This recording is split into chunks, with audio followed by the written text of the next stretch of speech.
Welcome to Redefine the Circle, a podcast where we discuss all things pitching. I'm Ashley Sunshine, co-owner and head of pitching development at S2 Breakthrough. In this podcast, we're going to highlight topics that focus on how to maximize your pitchers now. We're going to discuss some of the trends that we've seen at S2 Breakthrough and talk about how we use data to create systems and training approaches that are specific to each pitcher. It's so important for us to continue to share this information and facilitate discussion within the pitching community so we can keep evolving as coaches and ultimately grow pitching into something it's never been before. Thanks so much for listening, and thanks for joining the quest to redefine the circle.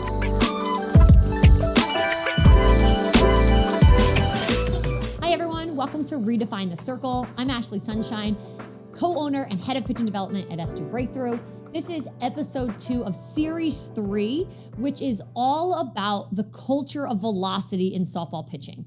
For those of you who watched or listened to episode 1, I talked about some of the things that I feel as if we've really noted here at S2 Breakthrough, or things that we've measured that have really given us an opportunity to reflect on the fact that we have to start changing the conversation that we have with our athletes, with other coaches about velocity, that we've created these myths about how to achieve velocity, what expectations we should be having with our pitchers or for our pitchers when it comes to velocity. And we really just need to start kind of breaking those conversations down and finding out what is real and what is a more appropriate culture when it comes to, again, expectations, training, so on and so forth. One of the things that I mentioned in last week's episode was that we often find ourselves in the pitching community having, heated debates about whether or not velocity is important. And what I had mentioned last week was that is the wrong it's kind of a waste of time. It's the wrong discussion. It is important. There are thresholds that pitchers need to be able to meet in order to be effective.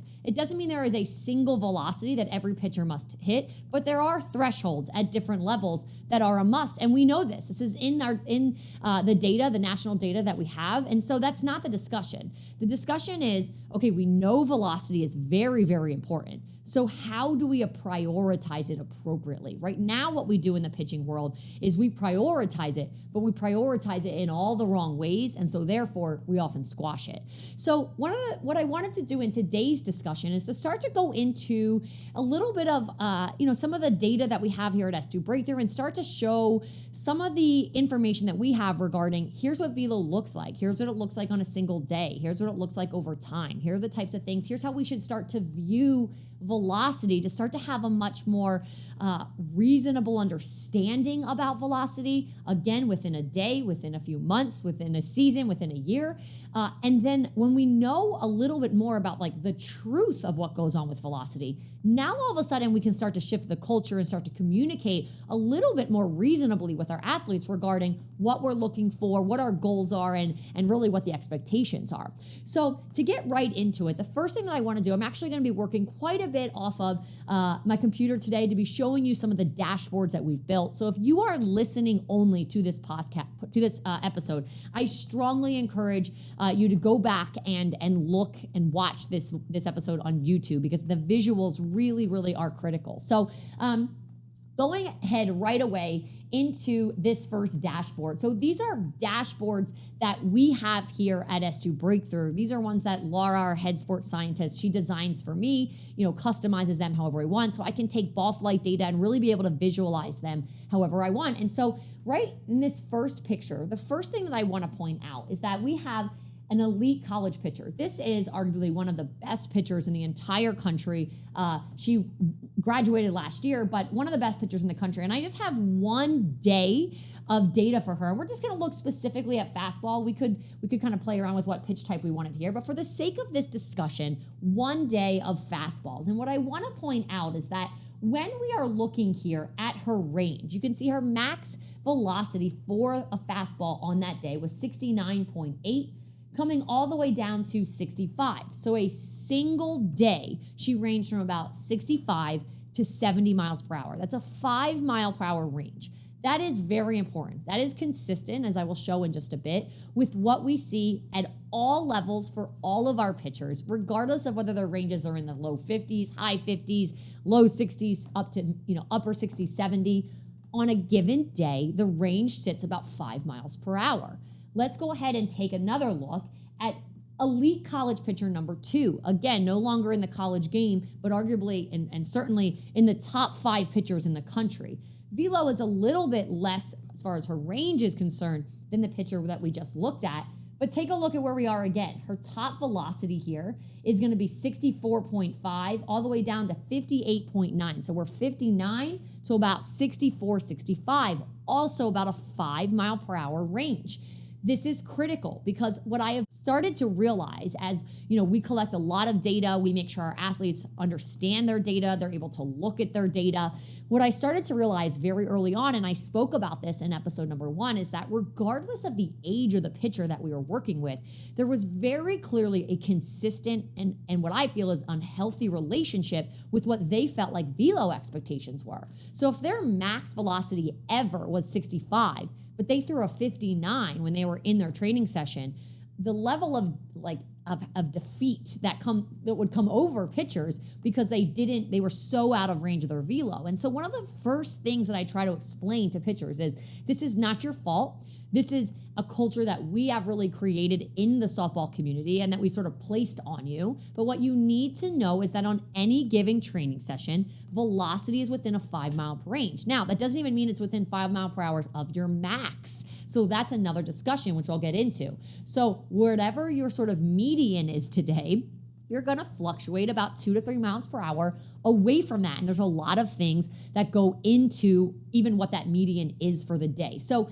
that's the first thing. Again, I wanted to just start off with taking 2 of the greatest pitchers in the country, arguably in the world, and just take a look at on a single day's work that they have a range within a single pitch type, not across pitch types. This was fastball only. Within a single pitch type, they have a range of about 5 miles per hour. That is just, again, not because they're robots, it's because they're human. They're not able to just produce the exact same velocity, pitch after pitch after pitch. There's a lot of things that would go into that fluctuation. So that's the first piece that I think as a community, we have to start becoming more comfortable with and understanding as far as what our expectations are of our pitchers and how to communicate that appropriately. So I'm going to go ahead and slide to actually a screenshot here. The way that we look at velocity here at S2 Breakthrough is over time. And so this example next is just a dashboard of a velocity for a fastball only. Again, I could select different pitch types here, but velocity for a fastball over time. And if you see here, if you're watching here on YouTube, you'll see we have a trend line here at the top, which is the max. Okay, so this dashed orange line is the max velocity, so we can see generally where that sits. And then we have this sort of green-yellow line that goes through the medians of each of those to show a trend line, essentially, to really be able to easily visualize, is this velocity kind of sitting in a plateau? Is it going down? Is it going up? And I chose this example for a couple of reasons. One, the first thing that I want to note is that this is really how we need to look at velocity over time. If you look here, there are certain days, even days back to back, where one day's velocity, just generally, the entire range of 5 is significantly lower than the day before. And there's a variety of variables that go into that. It's not about panic mode if one day is different than the other day. Probably the number one thing that plays a role in velocity and our ability to basically be able to sustain power output, which is such a difficult task, is recovery. And we oftentimes in our sport and in our culture do not provide pitchers enough opportunity for recovery. We certainly don't link the discussion about recovery and velocity enough. I know that to be the case, but it's not about day to day or even week to week. It's really about generally, where you are, what time of year, what your expectations are, and where that trend line is going generally. So again, we don't spend time pitch to pitch talking about velocity. And we don't spend time day to day or even sometimes like 1 week to the next. It's about a bigger picture. Another reason why I chose this particular example, I should say, is because it spans from April to October. And so this was an athlete that she started. This is her initial assessment when she came all the way over here to the far left of this graph. This was her initial assessment. It was right at the start of her high school season. And so if you look over here in this first block between April and May and even into June, this is really her high school block. And so if I took a snapshot of just that date range, which I could here on this dashboard, if I took a snapshot of just that date range and drew the trend line, you would see it would be absolutely neutral. April. She's in season. We would not expect velocity to be going up, particularly not just in season, but in high school season, where the demands on the athletes are that 6 days a week, recovery is not a thing. It's just not in the discussion. That would obviously be another discussion for another time, another episode, but there is no recovery in high school softball. It's like Sundays maybe, and we know just the amount of work oftentimes these pitchers are doing during the week, that's certainly not enough. So she was holding steady, but certainly nothing from an incline. Velocity is not going up generally, nor would we expect it to, and that's an important part of the story. As we travel through this graph and we start looking a little bit more, now we're going to see, okay, now she's getting into June, going through her summer season. You can see particularly like midway through the summer into sort of like the end. This is really where you can see things start to pick up for her. So we're starting to see velocities start to go up as maybe tournaments settle down. She's getting away from that high school season. And so we start to see a shift here. Little bit of a break after her summer. Fall starts, she had a pretty light fall season, and so she really was able to do a bit of training. September, really not much at all. So if we follow between sort of August and September when she came back from a little bit of a break, we can clearly see that those ranges are starting to work up, meaning this is the time where now she's having appropriate training, appropriate recovery. We're seeing those trends go in the right direction. She played a little bit more from a game standpoint in about end of September, October, and then we can see she finished that fall season, really in great shape, hitting velocities that were much more like 63 when her initial assessment, her highest was about 59. So instead of pitch by pitch, day by day, we're looking at, this was about a 6-7 month spread. Now, none of this was really an off-season time frame, which I'll talk about in just a second here. It was throughout an in-season time frame for the majority of the time, high school, summer, through fall. But you could see she really was able to sort of come into the following off-season really one tier up from where she was initially. That doesn't mean that just because she hit a max there that all of a sudden, she's up, which is why these trend lines are important. They show you generally sort of where those ranges are sitting. And so two pieces of this discussion that I just really want to drive home. It's not about a single pitch that's accomplished on a single day. Even if, pitcher, example A here, she hit 65 on a single day, which is incredible. Okay, that's amazing. We want to celebrate with her, but she never hits that again. She shouldn't just feel like essentially that all she's doing is chasing a number that she's only hit once ever in her life. What she wants to be able to see is just follow these trends and see, like, generally are your ranges sitting a little bit more like, okay, they used to be 57 to 62. Now we're sitting a little more like, we're 59 to 63 or to 64. Like, this range is starting to grow and get a little bit stronger, and that trend line is starting to move up. This is a healthy way for us to start to look at velocity. Not a single number that you've hit one time. Maybe you hit that one time, Lord only knows what type of radar gun that you were on, or maybe it was a live setting where adrenaline was really pumping, and now all of a sudden that's like the number that every pitcher feels like she has to be throwing at all times. We have to get rid of those expectations and have to just start having different discussions. So this is really the way, again, we visualize velocity and the way in which we communicate velocity to our pitchers. Redefine the Circle is brought to you by Rapsodo Softball. Whether it's at the plate or in the circle, Rapsodo delivers all the data needed to enhance your players' development and to give us a platform to become more informed and better coaches. Rapsodo pitching is absolutely critical when it comes to maximizing your pitchers. In addition to measuring velocity, pitchers and coaches get a detailed look at all of the ball metrics that influence break. Spin rate, spin direction, gyro degree, spin efficiency. Together, these metrics tell a story about a pitcher's data profile. And to grow that profile and ultimately maximize what that pitcher can become, understanding the metrics is a must. Rapsodo not only provides high-level feedback in the moment, but also creates back-end reports so coaches and athletes can visualize and fully understand the entire story and how it's progressing. Rapsodo is such a powerful tool. Instant data, relevant metrics, innovative visuals, and don't forget the in-app slow-mo video that allows pitchers to watch their pitching patterns right alongside the ball flight metrics they yield. Bottom line, Rapsodo is a must-have in the world of player development. See the data, feel the results with Rapsodo's softball technology. So now let me go into back into that initial dashboard that I was just showing. And here's an example of someone who's in off season. Now, I'm going to change the dates here, so give me a second. And so what I want to point out is that this is a 8th grader. She's not even in high school yet.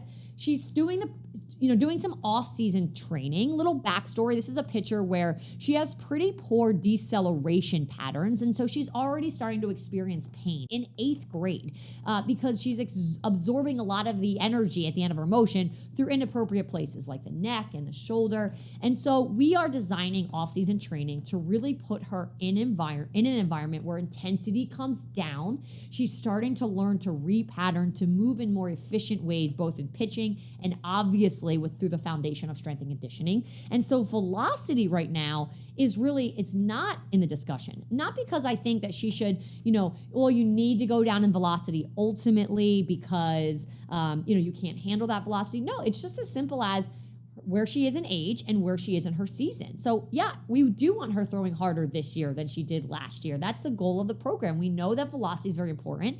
And as she's, continuing to move up in her journey as a pitcher, we want to see those trends in the right direction.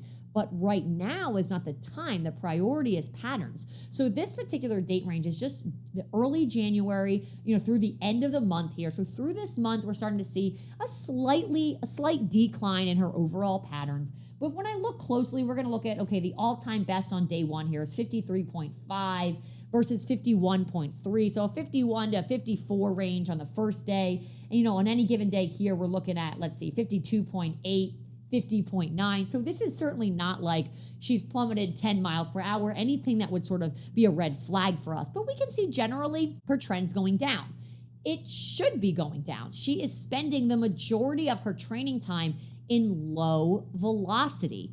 When it comes time, so she's an 8th grader, she does not even begin tournaments until April. At that point, there's maybe 2 tournaments, and then May and June are her time. When we start to approach sort of the back end of off season and into preseason, we will start to pick up the amount that she's training at higher intensity, both from a pitching and strength and conditioning standpoint. And at that point, we will want to see those trends start to shift. That is really critical. Placing the demand on pitchers all year long to just be throwing their hardest velocities is insane. They can never achieve anything in their motion. They're just like on this merry-go-round of being the same version of themselves over and over.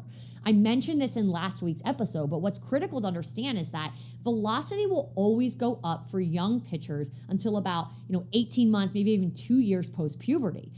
They're growing, they're getting bigger, they're getting stronger. So an 8-year-old will throw harder when she's 10, when she's 12, when she's 13, 14, 15, maybe 16. That will continue to go up, not because of training, not because of coaching, but because her body is getting bigger and stronger. That's just biology.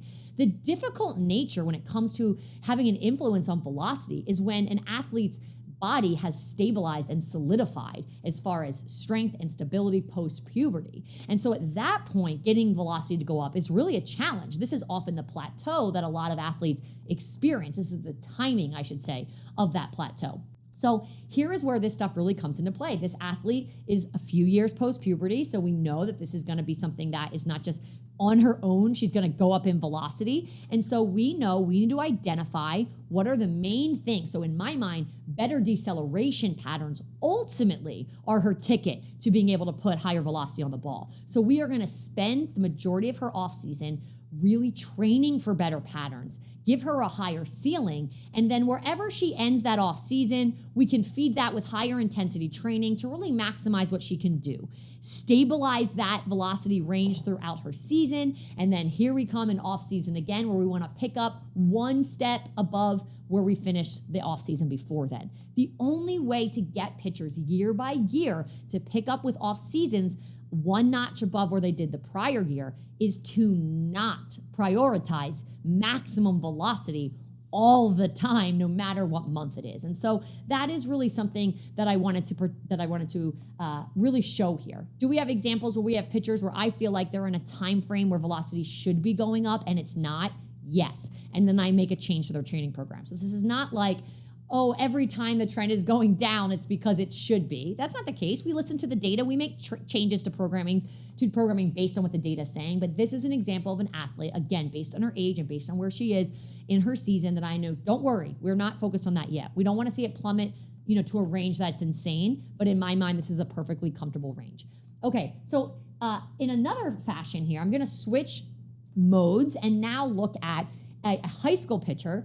This is her junior year. And this is sort of just her entire sort of like off season into high school season, which began in March. And so this is right after her fall. So we're sitting like, early to mid of November, all the way to the end here. This graph will go into the end of February, preparing her for her high school season. And so you can see her trend is just going up, up, up. And in addition to the trend going up, take a look at some of the groupings that we're seeing here. You can see that in off season, we were really focused on patterns before the new year, a little bit more stable. You can see that then we started to really go up as she was kind of approaching into mid-January at this point, sustained that a little bit, came down. We started to note that she wasn't able. So actually, backstory on this, the intensity of her program really went up in strength and conditioning. We started to see that she was having trouble sustaining what was happening. So we made some adjustments with sort of how many days a week she was doing it, how many recovery days. So that's a little back end story here. And we let that data really give us that information. She's not able to sustain. So yes, we can get her to drive higher velocities, but she can't sustain it. And if you can't sustain it, then it's not going to translate. We are looking for trends that can move up and stay there. So then when we're looking at sort of, end of January all the way up to where she is here, she's preparing for high school season, you can see that these trends are working up, certainly able to hit velocity. So let's take a look where we are here, 63. Her ranges are pushing up towards 63, a lot more consistently. When we look all the way where she was when she finished her fall season, her top on any given day was about 58, 59. So that's a big jump. That's an entire tier. 58, 59 is a max coming off of the fall. By the time you're going into high school, you're sitting maybe comfortably. You're not always hitting 60, but you're starting to peak and push up to that, 60 to 63 range a little bit more consistently. I think this was just a great example of looking at a pitcher and making sure that she was achieving what we needed her to achieve based on where she was in the time of year. Again, there was a time frame there that the data was not telling us that was the case, and in came a program change, and primarily in came an adjustment to how much recovery she was getting. So these are things that I think we'll go into a lot more discussion in future episodes about, like how much recovery, what does workload look like, what does workload even mean when it comes to pitchers and it comes to training. But overall, want to just have this discussion about how we use dashboards and how we let velocity tell us stories about whether or not, our training programs and the athlete are really meeting the expectations that they should. The last thing that I want to show here is a final example. And this example here is just one simple variable. Let me get these dates changed here. But one simple example. So I had noted in last week's episode that, there's a lot of variables that affect velocity, like sleep, fatigue, stress, to name a few, where an athlete is in her menstrual cycle. Travel is a big one. So some of these variables, I'll be able to give more and more data as we're able to sort of visualize them a little bit better. But this one we do have, this is an example of an athlete who was young. She was a freshman in high school at the time, throwing very, very hard. So mid to upper 60s as a freshman is obviously something that makes her special. So velocity is a very important part of her story. So she would come here to S2 Breakthrough. She would fly across the country, come here to S2 Breakthrough, and her range of velocity would be, what she considered very low. So if I'm looking at these numbers, 62.5, 60, and she was having like panic attacks essentially, like, this is crazy. I swear I throw harder than this. And what I had to explain to her is you had a full day of school yesterday. You get off the plane, you wake up first thing in the morning, you get a full day of school, you get on the airplane, you travel all night, you wake up first thing in the morning, now you're here at S2, like your body's exhausted. You're not going to hit your max range. Generally, your whole range of 5, let's say, it's not a set 5, but your whole range of 5 is going to be down when you're here. I'm not worried about that. You can measure velocity anywhere that you are. We're using the tech in a lot of different ways here to help athletes understand their story. Velocity is as simple as take out your pocket radar when you're at home. And so this particular athlete she has access to Rapsodo at home. And so what I wanted to bring this example in for is because take a look at these 5 days of data or 6 days of data that she was able to collect. These three that I'm pointing over, 1, 2, 3, where her range is very clearly something from about, 60 to 63 about. These were the days where she was at S2 Breakthrough. These were travel weekends versus the 2 times that she was able to use Rapsodo when she was in the comfort of her own space in her own home. She's at hitting 65, 66. You can see just generally her maxes are bigger and her range is smaller. So I think the bottom range of where she is, 63.4 is the bottom of her range at home. That really meets the top of her range when she was here.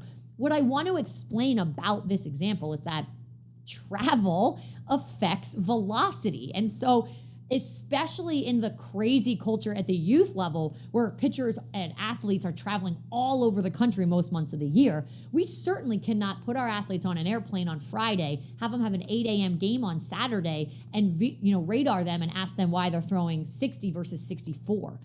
That is like, from my standpoint, shame on us as coaches because we don't have enough knowledge about what even goes into those things. And now all of a sudden we're making it, turning the story as if something's going on with the pitcher. So this is, I just think, so important. It only took a handful of sessions for this pitcher to clearly realize okay, I don't have to panic about velocity when I go to S2. I know the reasons why it's down. I'm on Rapsodo, the same device. It's not a change in a different, form of, she's using a radar gun here or a pocket radar, a stalker and a Rapsodo. It's a Rapsodo. It's the exact same device. It's just home when she's not traveling versus when she's here. And it's a really quick turnaround. So something to keep note of, I think, that's just one variable, it's travel. And I think obviously at the college level, that's an important conversation as well, as our athletes are most of the time traveling on Thursday and they turn around on Friday. There's a lot of variables that really go into this. And I think it doesn't mean, okay, that now our athletes need to travel on Tuesdays or Wednesdays. That's obviously not even feasible at a college level. I do know that in other sports at the professional level, they take things like this into account of how much time an athlete needs to recover from travel in order to produce max power. That's likely not the discussion we're talking about at the collegiate level, but we at least need to know the appropriate expectations. So it's important, again, for us to inform ourselves, for us to have the data, for us to have the knowledge, to be able to start to have more realistic understanding and more realistic expectations about velocity so that then we can pass that on to our pitchers and set them up for just a better understanding and a healthier relationship with velocity. Hopefully this discussion is just a good starting point for us to start as a pitching community, start to redefine the culture that we create around velocity. Just starting to look at the details of actually what goes into it, how we really should be building relationships between velocity and our pitchers, getting them to understand those relationships in order to ultimately maximize their ability to build velo throughout their journeys as pitchers. I can't really reiterate this enough. At S2 Breakthrough, we absolutely prioritize velocity. So when I say that we can't be pushing velocity all year long, no matter what time of year, it doesn't mean because we don't think that velocity is always the most important thing. It's because we know how important it is that we have to truly understand the ins and outs of it in order to maximize it. So again, hopefully this discussion is just a great starting point for us to kind of throw some things back and forth, get rid of some of the old myths that we've really held on to for so long, and really start to grow what we can do with velocity in our game across the board at all levels. As a reminder, if you were listening to the audio version of this episode, I highly encourage you to go to the YouTube, because I think particularly for this episode, the dashboards, following along and looking at some of that data is really just critical to be able to kind of see the story as a whole. Thank you so much for watching and listening this week. Looking forward to another discussion about velo and velo culture next week. Until then, as always, quest on to redefine the circle. Thanks, guys. Thanks for listening to today's episode. I'd love to connect and hear your feedback. You can contact me directly at ashley@s2breakthrough.com. If you're listening, you can leave us a review, or if you're watching, go ahead and leave a comment below. Also, be sure to follow S2 Breakthrough on all of our social media channels and subscribe to Stream S2 to find all things player development. Until next time, quest on.